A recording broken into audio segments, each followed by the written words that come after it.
রাব্বুনাল্লাহু সুম্মা ইসতাকামু তাতানাজ্জালু আলাইহিমুল মালাইকাতু আল্লা তাখাফু ওয়া লা তাহজানু ওয়া আবশিরু বিল জান্নাহ।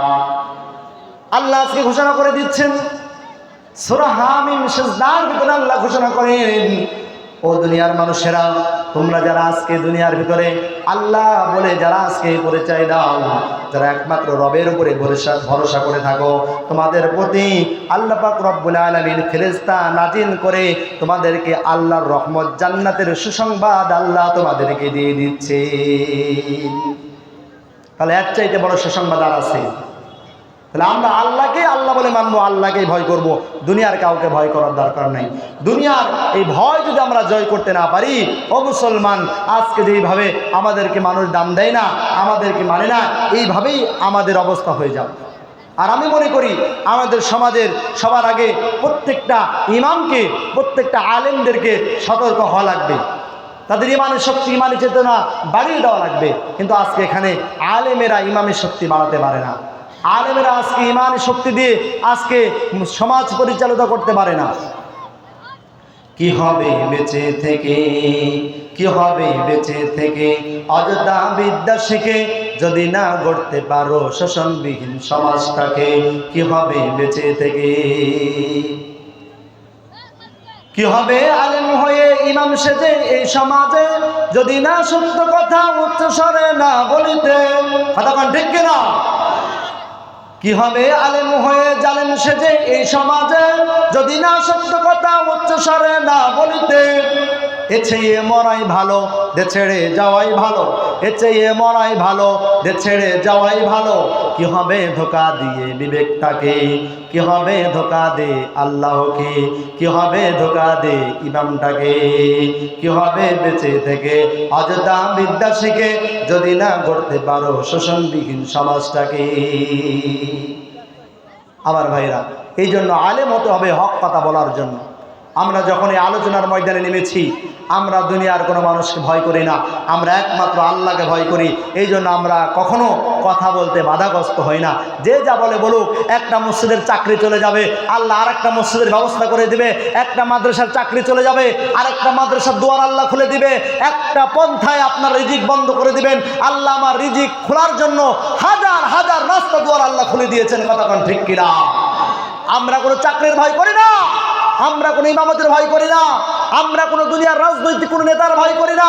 দুনিয়াতে যদি জীবন থাকবে হক কথা বলেই যাব।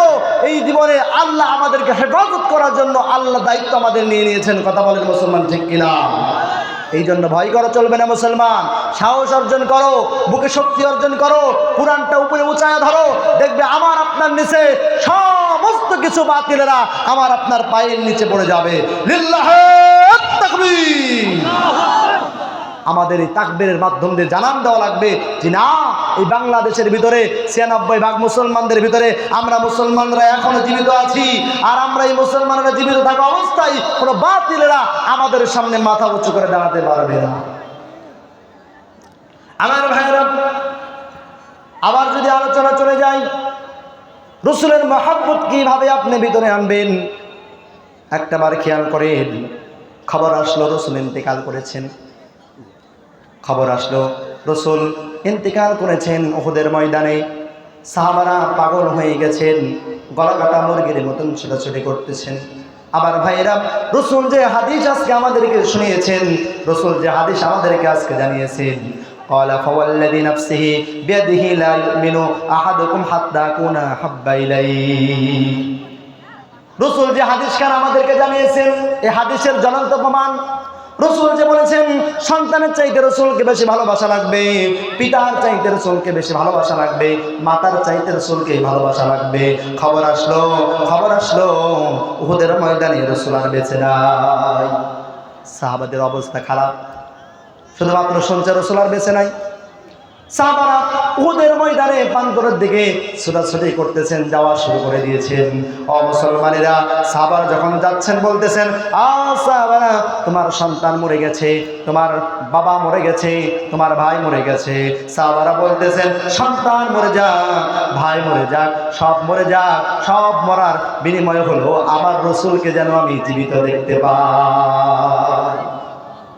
তারা বলে, সন্তান চলে গেছে চলে যাক, আমার পিতা চলে গেছে চলে যাক, আমার নিজের ভাই চলে গেছে চলে যাক, সব কিছুর বিনিময়ে যেন আমি উহুদের প্রান্তরে দেখতে পাই আমার রসুল জীবিত হয়ে দাঁড়িয়ে আছে। কেমন ভালোবাসা তাদের ছিল। আর আজকে আমার আপনার কেমন ভালোবাসা। আজকে যদি রসুলকে অপমান করার জন্য যদি আজকে মিছিল বের করা হয়, আজকে যদি স্লোগান দেওয়া হয়, আমাদের ভিতরের কিছু লোক আছে তারা কানাঘোষা করে, না বাবা না, ওই জায়গায় যাওয়া যাবে না, ওইটা জামাত ইসলামের মিটিং, ওইটা অন্য জায়গার মিটিং, ওখানে গেলে মনে হয় গুলি করে বুকটা ঝাঁঝরা করে দিবে, ওখানে গেলে মনে হয় পুলিশেরা আটক করবে। এই ভয় নিয়ে আজকে আমরা মুসলমানেরা ঘরের কোনায় কোনায় বসে আসছি। কথা বল ঠিক কিনা? কিন্তু যারা আমরা বীরের জাতি, যারা আমরা মুসলমানের জাতি, আমরা কখনো ভয় পাই না, আমরা একমাত্র আল্লাহকেই ভয় পাই। যাদের হৃদয়ে আছে আল্লাহর ভয়, তারা কবু পথ ভুলে যায় না। আল্লাহর প্রেম ছাড়া এই দুনিয়ায় কারো কাছে কোনো কিছু চাই না। যাদের হৃদয়ে আছে আল্লাহর ভয়, তারা কবু পথ ভুলে যায় না। আল্লাহর বিন ছাড়া এই দুনিয়ায় কারো কাছে কোনো কিছু চাই না। রাতের আধারে যারা সেজদাতে রয়, দু চোখের স্রোতে নদী যেন বয়। রাতের আধারে যারা সেজদাতে রয়, দু চোখের স্রোতে নদী যেন বয়। সালনার কার সাজি যতই ডাকুক, সালনার কার সাজি যতই ডাকুক, পিছনে ফিরে সে তাকাই না।